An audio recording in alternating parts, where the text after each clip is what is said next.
The media. They're one of the biggest narrative constructors worldwide because they don't just reflect, but can construct, drive, and change public perception of reality. My name is Claire Beardsley, and today I'm going to share my analysis of 4 articles in Argentina's second largest newspaper, La Nación, in relation to one of the most pressing issues of our time, climate change. So firstly, I'm going to give an overview into climate change in Argentina and why I chose this topic. I'll discuss my methods for conducting the study and how it links to previous works. I'll also talk about my findings, which showed a narrative of global urgency, risk, heroes and anti-heroes, moral duty, but also a certain deflection of blame. So firstly, I'm going to give an overview into the relationship between climate change and Argentina.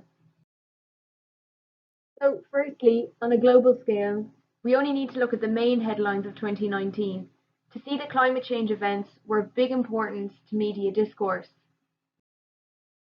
Now onto Latin America. Because of its economic and geographical position, it is already highly vulnerable to the effects of climate change. Argentina is no exception. So in 2019, Argentina was already experiencing some serious effects of climate change, and these were droughts, floods, ice mass reduction in the Andes, and record heat waves. Argentina is a country that has very large agriculture and shale oil industries. Therefore, policies are in place which drive a high carbon economy, are escalating climate change effects, and in turn have made Argentina the recipient of an official communication on the rights of the child, which was issued this year by Greta Thunberg and 15 other children. And this stated, if all the world's governments implemented comparable reductions to Argentina's Paris commitments, it would lead to 3 to 4 degrees of global warming by such 2100. Argentina's global topicality, along with my own experience living there, made me question how the narrative of climate change is represented to the public. I wanted to do my research through a medium which has historically had a lot of influence in public opinion surrounding national issues in Argentina, and that is the print media.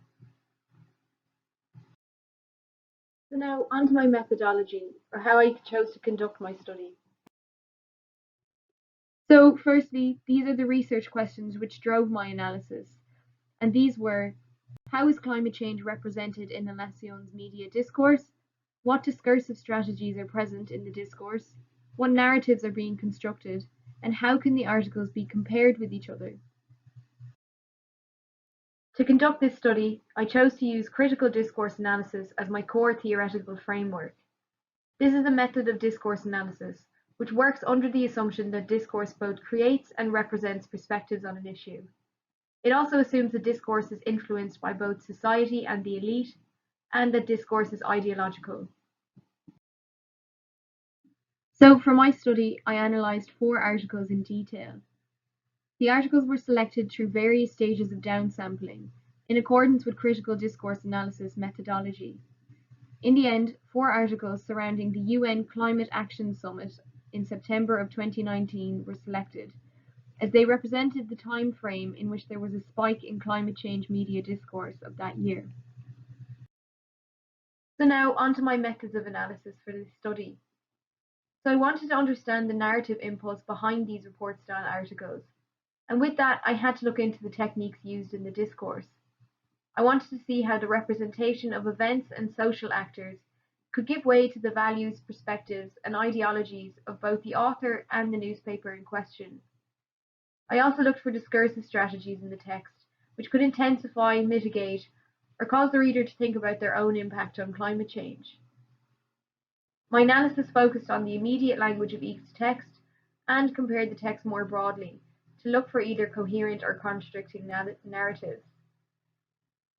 This intertextual analysis was important because the overarching narrative of previous studies had labelled Argentina a spectator rather than an actor in its climate change media discourse.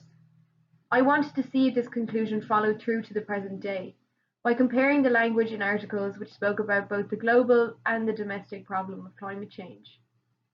What made my methodology different from previous studies was that my findings were based on qualitative and detailed analysis of a select few texts as opposed to a more comprehensive study with a large body of sources.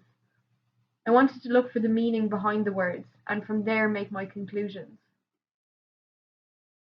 So now we come to the findings of my study, where I found elements which did suggest perspectives at play. So with regards to the global aspect, these are the main points which I found. The revolution element was clear. There was a metaphor of climate change as a battle which needed to be fought against by means of a revolution. And I found a leader of this battle to be Antonio Guterres, who is the Secretary General of the United Nations and who spearheaded the UN Climate Action Summit. There was also a clear sense of urgency in the articles. Intensifying language such as record figures and new highs were scattered throughout all of the discourse to create a sensation of urgency in the reader. A direct author-reader relationship in phrases such as caused by the human race and we need to listen to the cries of children brought forward an element of self-reflection in the reader and possibly some feelings of responsibility.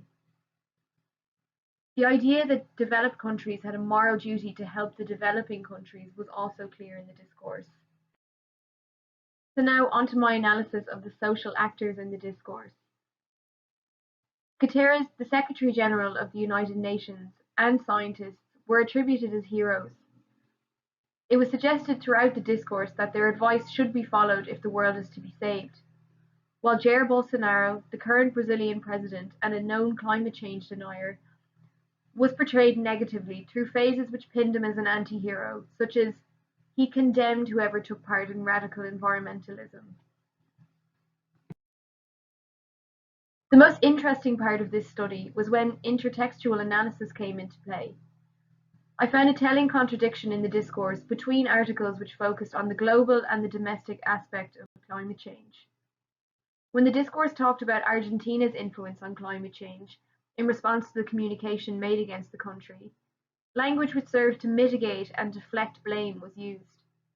I could see these techniques through a scientist's speech, in which he stated, "They are the problem, and if it's necessary to tell the Europeans how things are, we're going to do it," in reference to developed countries. So, in short, these are the main points that I found in my analysis. I found the discourse to be consistent in its focus on global urgency and moral duty surrounding climate change. There was also a big emphasis placed on countries banding together to fight the issue.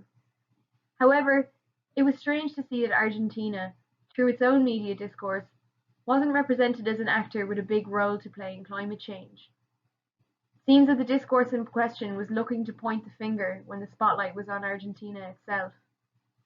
The idea that Argentina is seen as a spectator rather than an actor in its climate change discourse has definitely been consolidated through my research.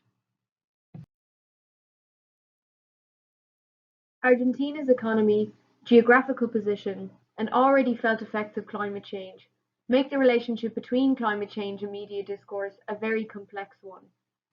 I think it is, however, a very important point of analysis if public perception of Argentina's high carbon economy and climate change on both domestic and global levels is to be better understood.